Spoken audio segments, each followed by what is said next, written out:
Do we know that? We all go to the pyramids, we go see the Leaning Tower of Pisa. Someone said something very nicely.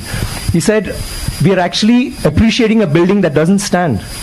It's falling over and wow, let's take a picture, let's take a selfie, and we're getting excited. But we have temples today that stand and they didn't use plaster. Do you know that for this particular stone, they had to use a ramp which was 6 kilometers long, which was pulled by bulls, elephants and people. 6 kilometers long to get it up there, without any machinery, without any cranes, without anything. And they didn't have plaster. It's withstood 6 earthquakes. You know what happens when an earthquake comes? Without plaster. What they have done is they have an outer wall. Then inside that they have a corridor of 6 feet, which is an open, just a corridor. And then they have another structure inside which goes all the way to the top, which is why they can withstand earthquakes, which is why they stood so long.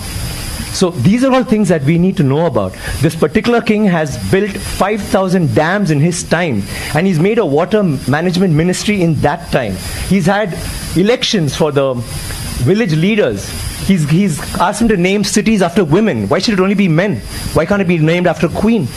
And they've had hospitals, free hospitals, and And he actually brought loans. I mean, he used to give loans. He used to help people get dignity, not just throw money around.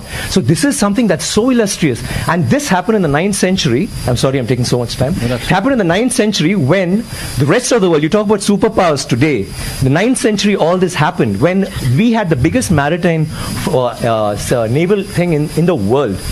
And it went all the way to Bali, all the way to Malaysia, and went till we sent emissaries to China.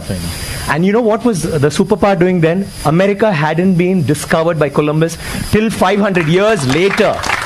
So think about our culture, think about how advanced we were. We need to be proud of this. It's nothing to do with North India, South India, West India, East India. It is, we are Indians, and we need to feel proud about that. And England is so illustrious, but England were invaded by the Vikings, and the Europe was in the dark ages during the 9th century. They had nothing going on. So don't you think we should celebrate history? Absolutely, absolutely. Thank you very much. Thank you. I need water, please.